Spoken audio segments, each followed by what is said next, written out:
Monsieur Lam, bonjour, bienvenue sur YouTube. La CAN a commencé sur les chapeaux de roue dimanche avec le pays organisateur, le Maroc, qui s'est imposé 2-0 devant les Comores, mais qui a peiné pendant une mi-temps, qui a manqué même un penalty. Ils sont consolés avec un superbe deuxième but retourné, qui est le but de la CAN jusqu'à présent. Le Mali s'est fait accrocher aujourd'hui, 1-1. Ils ont perdu 2 points contre les Zambiens. Et là, on vient de voir l'Afrique du Sud qui bat l'Angola 2-1. Mais ce n'est pas de ça dont je veux parler aujourd'hui. Je veux parler de la CAN qui va passer à 4 ans au lieu de tous les 2 ans à partir de 2028. Ça, c'est une grosse nouvelle, ça. Alors, il y a plein d'avis, hein. Il y en a qui sont pour, il y en a qui sont contre. Moi, personnellement, je suis pour. Je vais vous dire pourquoi. Alors, la première raison, c'est que pour laquelle je suis pour, hein, pour cette CAN qui passe à 4 ans au lieu de 2 ans, là, c'est que les concurrents immédiats de la CAN, comme l'Euro ou la Copa América, ils sont déjà tous les 4 ans. Il n'y a que nous qui jouons tous les 2 ans. Donc ça, c'est la première chose.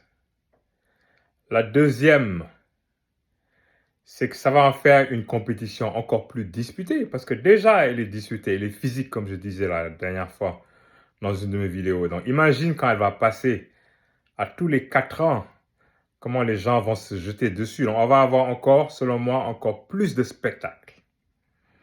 Et regardez ce que ça donne avec les autres compétitions dont j'ai parlé tout à l'heure, mais avec la Coupe du Monde aussi. Donc ça rend le spectacle encore plus unique. Et donc ça, pour moi, ça fait partie des raisons qui font que je suis tout à fait d'accord avec ce changement-là. Et la troisième, et non la moindre, c'est qu'il n'y aura pas ce conflit de calendrier avec les championnats dans lesquels nos joueurs jouent. On l'a vu à cette CAN-là. Cette CAN 2025-là, elle aurait dû avoir lieu quand? Pendant l'été 2025. La FIFA l'a déplacée. Pourquoi? Parce qu'il y avait la Coupe du Monde des clubs aux États-Unis, si vous vous rappelez. Donc ça montre déjà le rapport de force entre la FIFA et la CAF, qui est un rapport de force très inégal d'ailleurs en faveur de la FIFA. Et écoutez, il ne faut pas se voiler la face, hein. C'est une réalité, ce sont des faits. J'aurais aimé que ça ne soit pas le cas. Mais c'est le cas. Ce n'est pas nous qui décidons, nous la CAF, en tant qu'Africains. Ce n'est pas nous qui décidons, c'est plus la FIFA qui décide pour nous.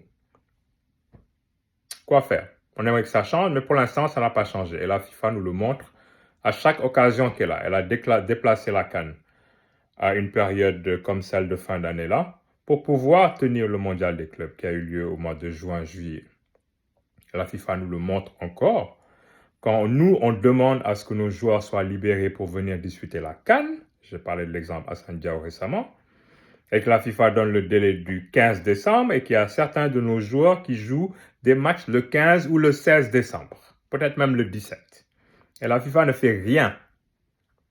Ok, mais dans ce rapport de force-là qui est inégal et qui est en notre défaveur, il vaut mieux déplacer la CAN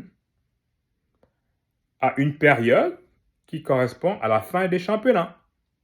Et dans ce cas-là, on n'aura pas de problème de joueur qui est libéré, qui n'est pas libéré, les tensions avec les coachs et les équipes nationales.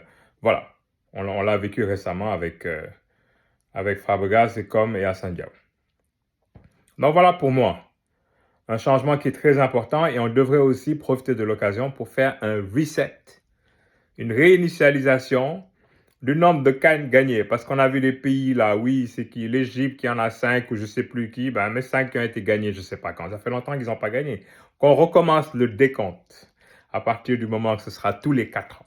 Et on verra qui est vraiment compétitif aujourd'hui en termes de football, que ce soit sur le plan mondial, mais aussi sur le plan africain. Et voilà. Et vous, vous en pensez quoi? Allez, likez, partagez la vidéo, abonnez-vous si vous avez aimé. Moi, ça m'aide. Et on se voit à bientôt. Et n'oubliez pas, demain, c'est mardi. Demain, c'est l'entrée en jeu des grands.